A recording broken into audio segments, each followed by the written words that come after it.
안녕하세요. 찰리브라입니다. 잘 갈 것 같이 하다가 비트코인은 약간 몇백 달러 정도 떨어졌어요. 아마 그래서 여기서 이제 또 1만 달러 론이 또 사람들 아직까지 아마 그런 분들 되게 많을 거예요. 뭐 이거는 이분들의 이제 주장이고 여기서 이제 숏을 쳐가지고 이제 기다리시면 되고 예전서부터 이제 홀딩하던 분들은 저희 이제 홀딩하는 관점이 낫다라고 생각하거든요. 2023년에는. 근데 일단 여기 보면 오브스가 예? 이 간간히 돌아가면서 짜잘짜잘한 시총 하위에 있는 코인들이 이렇게 상승률이 돋보이게 막 보이면 내가 가지고 있는 괜찮은 코인이 허접하게 느끼고 확신력이 사라질 수밖에 없어요. 제가 잘은 모르겠지만 대체적으로 소액으로 단기 투자자가 되게 많다는 거는 알고 있거든요. 거의 대부분의 사람들이. 진짜 극소수의 사람들만 좀 거액으로 장기 투자한다는 건 이제 제가 이거는 알고 있는데 뭐 이런 분들 입장에서는 뭐 이렇게 급등하는 거 시총 작은 거 이게 좋다고 이제 생각을 하겠죠. 근데 이게 이걸 잡는다는 자체가 쉽지가 않다는 거죠.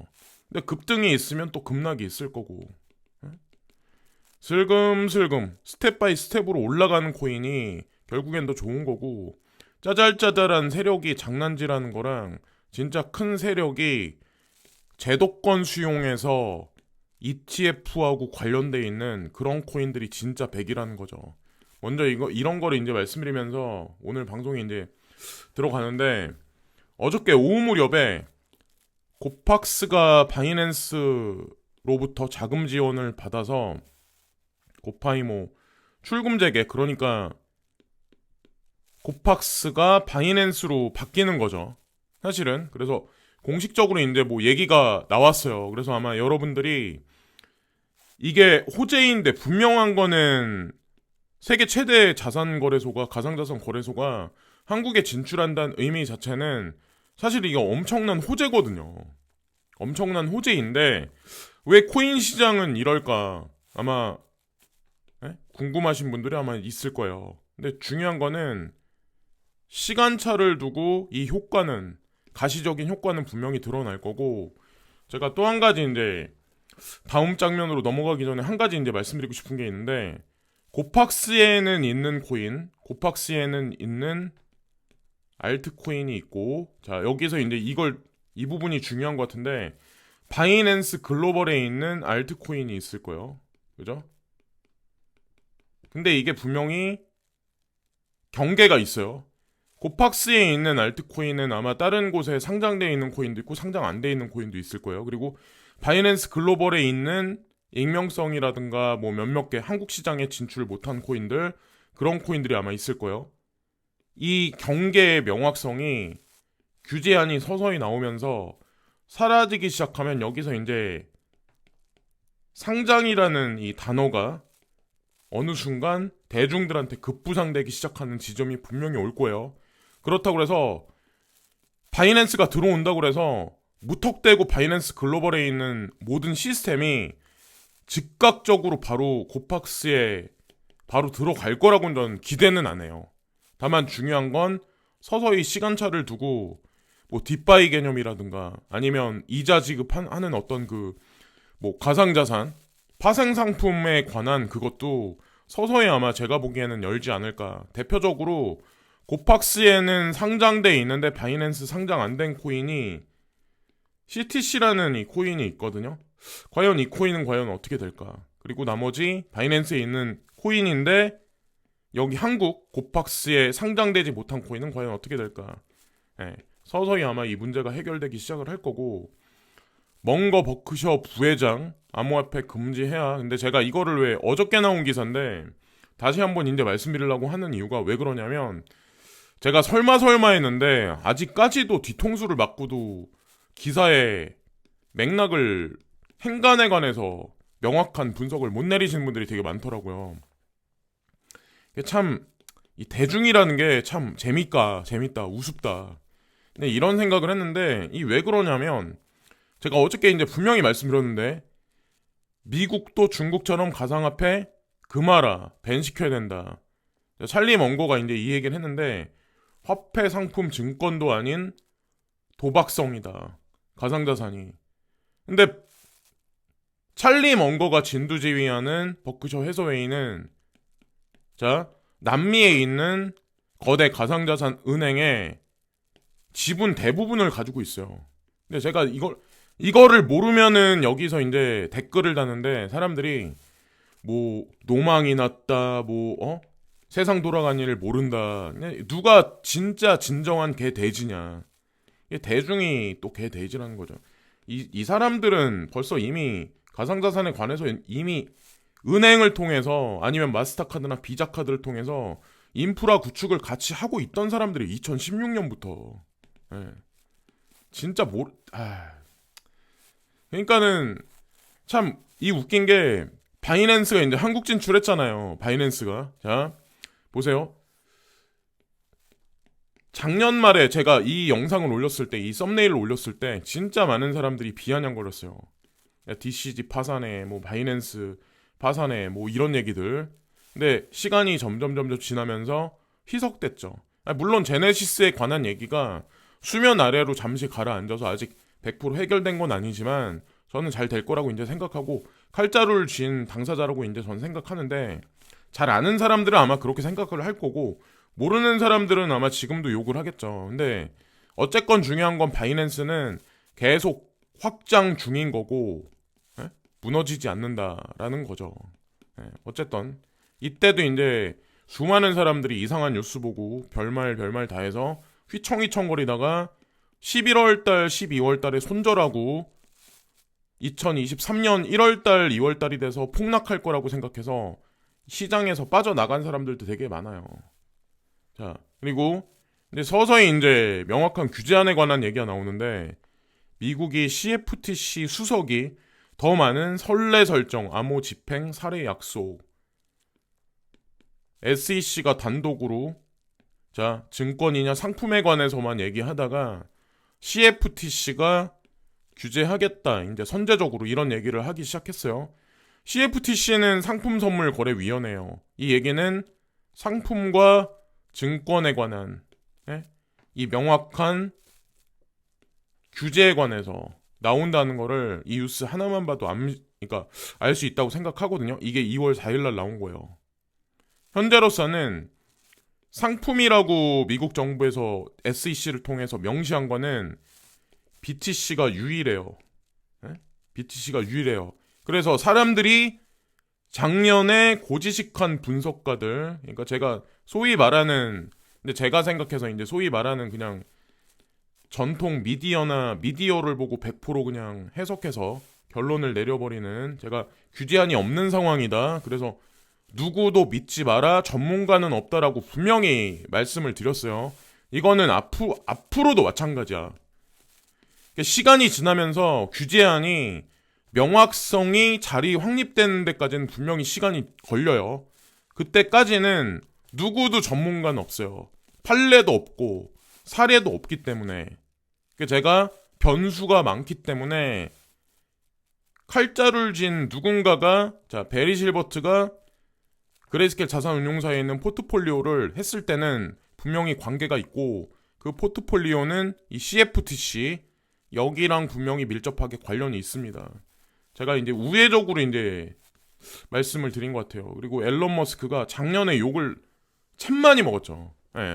주식 폭락하면서 어린 친구들한테. 그래서 앨런 머스크가 이제 트위터에 보면 뭐 어드버타이저먼트 그러니까 광고에 관해서 리베뉴 해줄 거다.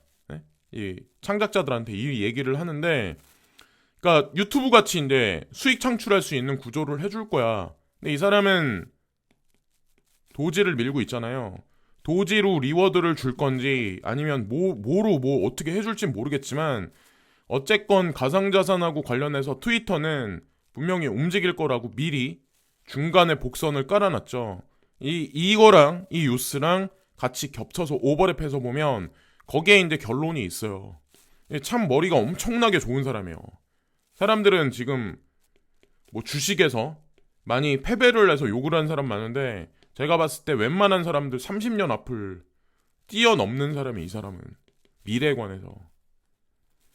하여튼 그렇고 테슬라 투자자는 되게 잘 될 거라고 생각을 해요. 예. 뭐 단기적인 건 모르겠지만 중장기적으로는. 그리고 미국 뭐 비농업 고용지수 해가지고 예측치가 18만 5천인데 51만 7천, 그래서 거의 곱하기 3배 가까이 나왔어요. 이러면서 이제 주식시장하고 그리고 지금 가상자산 시장이 뭐 좀 약간 그런 것 같은데, 여러분들은 이 수치를 보면서 어떤 생각을 하나요? FED에서 금리 인상에 관해서 조금 더 욕심을 낼 수 있지 않을까요? 실물 경제가 이렇게 잘 돌아가고 있는데, 잘 돌아가고 있는데, 근데 여기에는 이제 핵심을 보셔야 되는데 18만 5천이라고 예측했는데 51만 7천이 나왔어. 여기서 실질적인 퀄리티 있는 정규직이 대다수냐? 그건 아닐 거란 말이에요. 분명히 파트타이머, 비정규직들. 근데 여기 고용됐다, 저기 고용됐다. 예, 이게 복합적으로 이 데이터에 쌓여 있어서 이 발표가 난 게 아닐까, 이 생각을 하게 됐고, 어쨌건 이건 뭐 그렇게 신경 쓸 부분은 분명히 아닌 것 같고, 러시아 뭐 SBER뱅크가 뭐 이더리움에서 디파이 플랫폼 출시 계획. 어쨌건 중국과 러시아는 서서히 이제 가상자산 시장에, 작년만 해도 러시아가 가상자산 시장에 관해서 밴 시킨다는 얘기가 참 많았었어요. 그죠? 근데 어느 순간부터 중국하고 서로 돌아가면서 가상자산에 관해서 오픈하는 어떤 그런 얘기가 서서히 계속 나오기 시작하죠. 근데 앞으로도 아마 깜짝 놀랄 얘기들이 되게 많이 나올 거라고 저는 생각을 해요. 러시아도 마찬가지로. 어쨌든 지금 현재 이렇게 흘러가고 있다. 그리고 웨이브즈, 뭐 간혹가다 이제 웨이브즈에 관해서 이제 그 묻지마 투자하신 분들이 저한테 이제 물어보시는데, 웨이브즈는 참고로 러시아에서 대표적으로 밀어주는 코인이에요. 그래서 아마 유의 종목으로 아마 지금 지정돼, 업비트 상에서 유의 종목으로 지정돼 있을 거예요. 근데 제가 이게 좀 섣부른 감이 없잖아 있긴 하지만 그 유의 종목 지정이 어느 순간 사라질 가능성이 높아요. 그리고 이 시장에서 한 자리 매김을 할 가능성도 높아요. 웨이브즈는. 왜냐면 러시아의 대표적인 그냥 블록체인 기업이라고 보시면 돼요. 뭐 푸틴이 밀어준다고 뭐 이렇게 얘기는 할 수는 없지만, 미국 의회가 2월 14일 날 암호화폐 충돌 청문회 개최. 서서히 청문회도 개최하고 명확한 규제안에 관한 얘기도 서서히 나오기 시작을 하고, 어쨌건 2023년은 약간 그런 쪽의 방향성이 느껴지는 해가 아닐까 생각하고, 요즘에 이제 챗 GPT에 관해서 말들이 참 많아요. 그죠? 이제 미국에서 먼저 출시를 했고, 그 다음에는 뭐 중국의 구글이라는 바이두에서 곧 출시할 거다라는 얘기가 있거든요. 근데 이거는 뭐 아시겠지만 빅데이터를 가지고 그거를 데이터 분석해서 질문자의 답변을 해주는 그런 인공지능이거든요. 근데 미국도 마찬가지 신경 쓰고 중국도 마찬가지 신경 쓴다. 다만 중요한 건 미국은 프라이버시 데이터에 관한 거를 되게 중시하는데, 중국 같은 경우는 개인이 통제를 할 수 있죠. 그래서 더 많은 빅데이터 소스 자료를 아마 구글사보다 더 많이 바이두가 가지고 있을 수도 있어요. 어쨌건 지금 현재 이렇게 흘러가고 있는 현재 상황이고, 네이버도 마찬가지로 여기 서치 GPT 출시 계획해서 뭐 매출 뭐 8조 원 돌파 뭐 어쩌고저쩌고 해가지고 이 얘기가 나오는데, 제가 이 말씀을 왜 드리려고 하냐면, 한마디로 인공지능이잖아요. 이게 인공지능인데 이게 머신러닝이라서 시간이 흐르면 흐를수록 본인이 자체적으로 계속 확장해요. 계속 커가. IQ가 점점 높아져. 데이터가 쌓아지면 쌓아질수록. 근데 제가 예전서부터 이제 코인 투자했던 이유를 말씀드렸는데, 이런 게 보편화되고 그러다 보면 여기서 변호사라든가 시간이 흘러가서 의사라든가 창조자들도 마찬가지, 이 유튜버나 아니면 뭐 작가들도 마찬가지, 진짜 거기서 크리에이티하지 못한 인사이트가 없는 그런 것들은 다 도태될 수밖에 없다. 1 플러스 1이 2가 나온다는 공식이 적용되는 뭐 회계사라든가 뭐 변호사라든가 무슨 뭐 건축가도 마찬가지, 설계도도 아마 분명히 인공지능이 작업하는 시점이 분명히 올 거예요. 예? 그래서 많은 사람들이 일자리 잃을 거다. 근데 서서히 지금 현물경제 쪽으로 들어오고 있는 거예요. 예. 앞으로 은행들은 또 어떻게 될 거며, 테슬라 가격도 인하, 모델 3 6천만 원, 최대 14% 인하. 제가 이걸 보면서 앨런 머스크가 마지막 사인을 했겠죠. 이 계획을 했겠죠. 근데 제가 이걸 보면서 어떤 생각을 했냐면, 과연 현물 경제가 2023년 들어서 어느 순간부터 해가지고 2024년이 될 수도 있고, 현물 경제에 관해서 썩 좋지 않게 보기 때문에 테슬라는 이렇게 지속적인 가격 인하를 대폭적으로 하는 게 아닐까. 예? 물론 신모델 출시에 관해서도 있기 때문에 구모델을 팔기 위한 그런 작업도 있겠지만, 이 사람이 앨런 머스크가 엄청 머리가 좋은 사람이거든요. 딴 사람보다 제가 좀 전에 이제 말씀드렸다시피 엄청 먼 미래를 앞서보는 사람? 근데 그 사람이 이렇게 파격적인 가격 할인 조건을 내세웠을 때는 뭔가가 분명히 있다. 이게 근시안적으로 6개월 보고 하는 작업은 분명히 아니거든요. 네. 근데 이걸 보면서 저희 많은 생각을 하게 됐거든요. 자, 현물 경제하고 엮어서 한번 생각을 해보시면 어떨까 생각해봤고, 그리고 은행 가상자산 규제 시행되면 빗썸 코인 시장 180조 유입. 제가 이거 읽어보니까 괜찮더라고요. 괜찮은데 댓글을 보니까 거의 100%의 댓글들이 전부 다 위험하다, 리스크다, 말도 안 된다, 비아냥 거리는 부분들이 거의 대부분이에요. 이 말인즉슨 아직까지 상승 여력이 있다고 저희 이제 생각하거든요.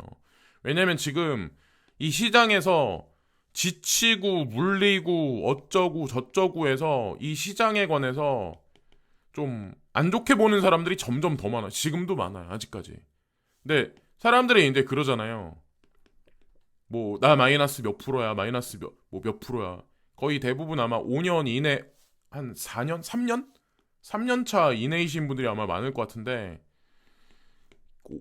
5년 차, 4년 차만 돼도 벌써 마이너스 몇 80%, 90%까지 갔다가 이게 1000%까지 갔다가 이런 거를 몇 번 맛본 사람들이기 때문에 그냥 그러려니 하는데, 들어온 지 얼마 안 되신 분들이 이제 이 숫자부터 먼저 따진다고요. 당연히 이럴 수밖에 없죠. 왜냐면 지쳤으니까. 근데 이 지친 사람들이 대출을 받아서 들어올 때쯤이, 네?